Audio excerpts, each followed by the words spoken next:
How to submit an appeal on TikTok for banned account.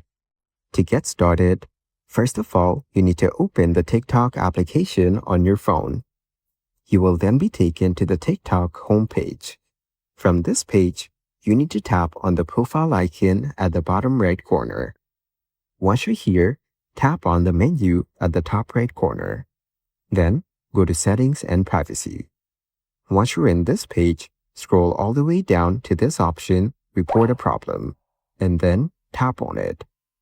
So here, you need to scroll down and tap on this button to submit a report.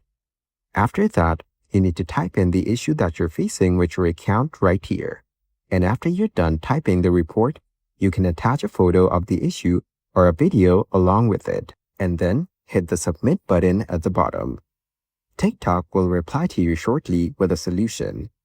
So, by following these steps, you can submit an appeal on TikTok for banned account.